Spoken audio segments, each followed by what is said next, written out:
Hello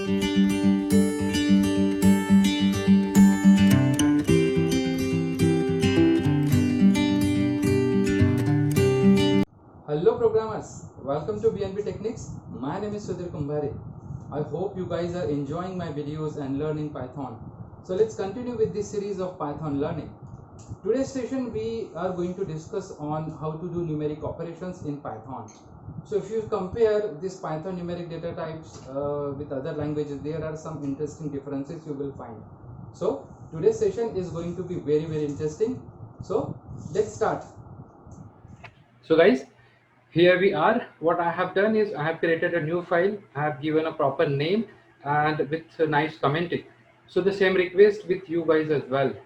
Just create a new file, give a proper commenting. Just try to make a good habit. Okay, guys, let's start. So numbers, numeric data types. We have integer, float, and complex numbers. Okay, so let's start something with integers. I'm just going to declare a variable number is equal to some number 5. Let's say print this number. Okay, this is a integer. An integer means it's a whole number, right? There will not be decibels, there will not be decimal points, right? If I apply a type function on this number, I'll get the data type as integer. That we know very well, right? Okay, guys, let me tell you an interesting thing. If I try to assign something like 5 5 5 5 8 8 8 8 8 8 9 9 9 9, what do you think? What is going to be the output now? If I run this statement, is it going to run, or do you think there will be some errors? What? Any guesses? Let's check.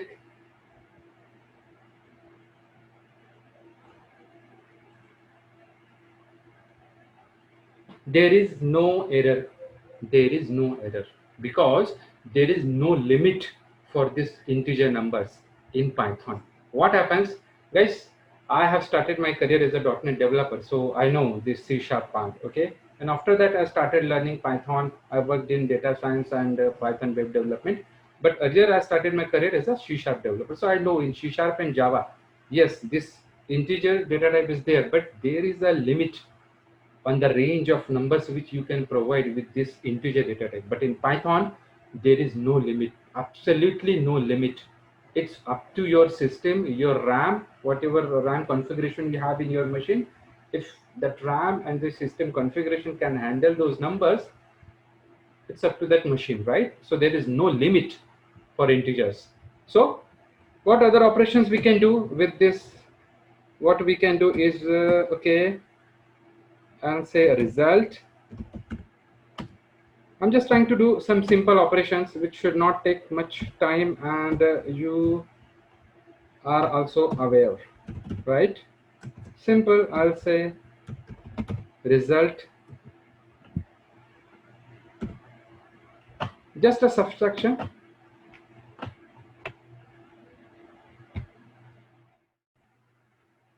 So guys, let's do some other operations. What is here? Result is equal to 7 minus 5. Parent result, we can say, you can see the result, right? So we did addition, we did subtraction. Let's see, can we do 2 raised to the power 3? Just check. See, we can do this operation as well. How to do division? Let's say 5. No, okay, 5 divided by 3. What is going to be the answer? Any guesses? Yes, you know that, right? It's also very straightforward, right? Okay, let's see. So we got the result, right? Division means it's giving us the quotient. Now let's see how to get the remainder. Remainder, how we will get? Just type percent over here, 3. This is what? This is 2. 2 will be the remainder, right? In this case, if I divide 5 by 5 divided by 3, right? Okay, So we saw multiplication, division. Okay, how to do multiplication now? It's also very straightforward. 4 multiplied by 3.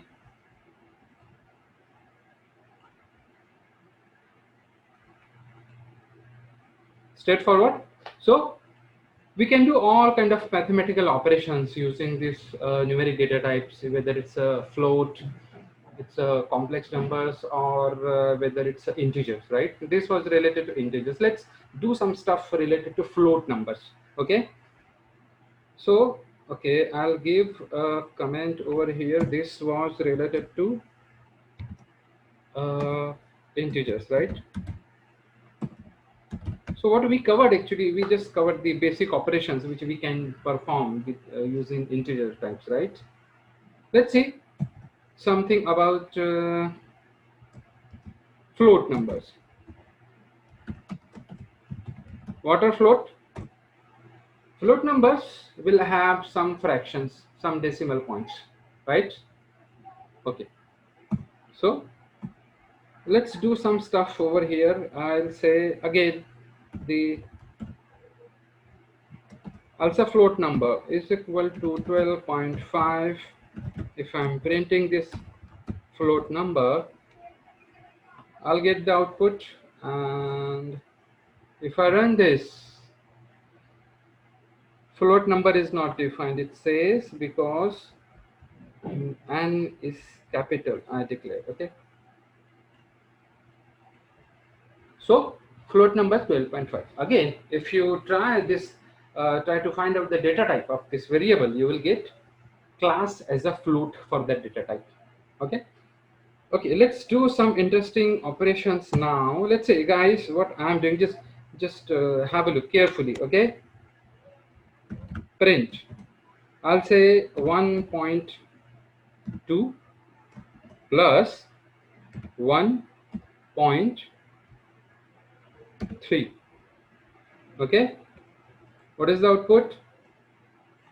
We know it's going to be 2.5, right? Let's check. Oh, it's 2.5. What is the magic then? No, there is no magic. Just wait. Okay, 2.5. Guys, if I try to do like this, print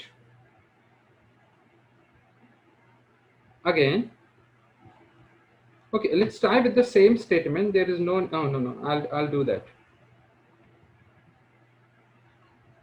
I'll just copy this over here. What I'm trying to say, what is the answer? 2.5, right?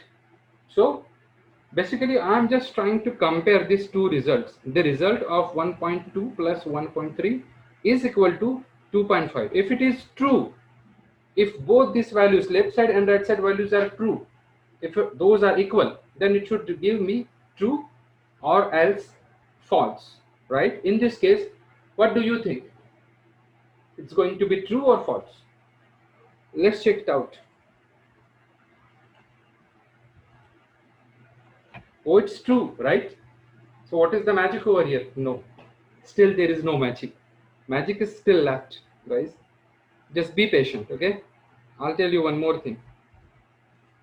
So we saw these two operations, and there was no magic.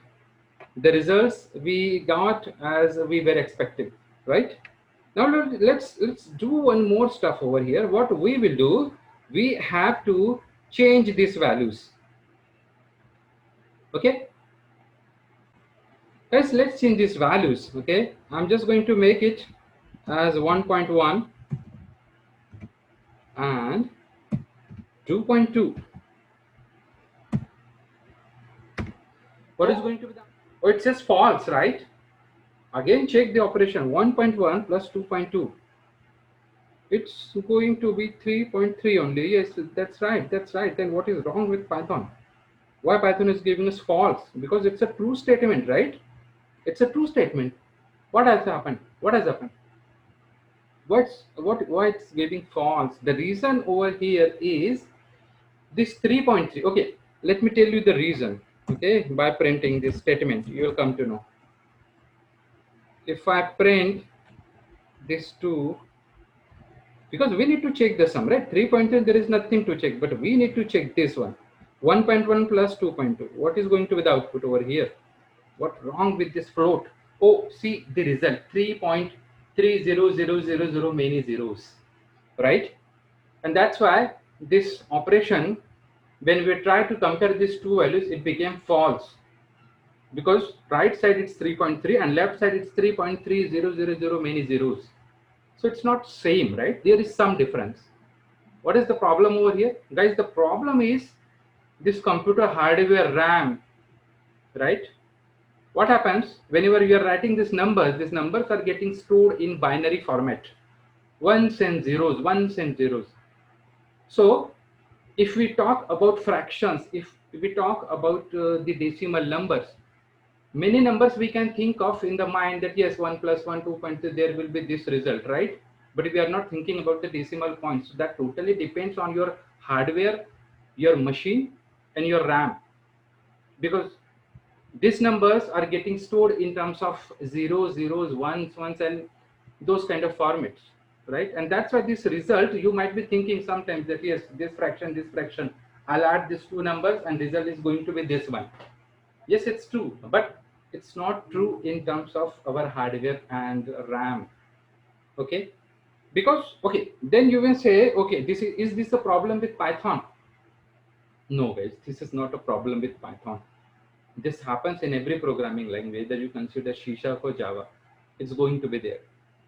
Okay, so I hope this was an interesting stuff in float. So float also we can utilize for the same kind of operations that we did for integers. Okay, guys, the last section we have is about complex numbers. Okay, let's see what are complex numbers. Most of the time probably we will not deal with these complex numbers, but yes, if you are doing any, if you are working any kind of scientific projects, okay, then you might need to work on these complex numbers as well. So let's see a complex number. I'm just going to declare a complex number. Complex number is 4 plus 5j, where these 4 and 5 are float numbers. Remember these things. 4 and 5 are treated as float numbers. 4 is the real part and 5 is the imaginary part of this number. Okay, can we do some operations? Let's say I'm going to print this complex number plus 1. What is going to the output, guys? Come on, tell me quickly.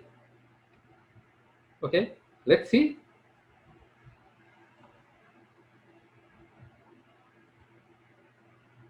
It's going to 5 plus 5j, right? Okay, so this way you can perform operations on complex numbers as well. Okay, we have two methods available. See, if you have a complex number, we have two functions. Sorry, not yes, methods and functions are same. So we have two functions related it. Okay, just type this complex number and I'll tell you what is that. Print complex number dot. Simply you just need to press dot and just press tab. You will get the IntelliSense. Okay, IntelliSense means the options available with any kind of variables. This is real. I'm just going to comment this part. I am not interested into this now, and I have one more function with me. What is that? It's a imaginary, right? Let's check the output. So see, right bottom side output window, the result is 4.0, which is a real number, and the second result is 5.0. Okay, so see, both numbers are represented as float numbers.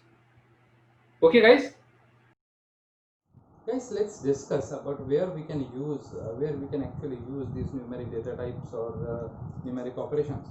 So basically it's very straightforward and it's very easy, right? For any kind of mathematical calculations you can use these numeric data types and numeric operations, right? For example, you want to develop a calculator, so over there you will need to use these data types and numeric operations. For example, you are calculating salary of employees, right? For that also you will have to consider various parameters, including net salary, contribution to PF, and there will be many other parameters, right? So on such scenarios you can use these numeric operations and data types.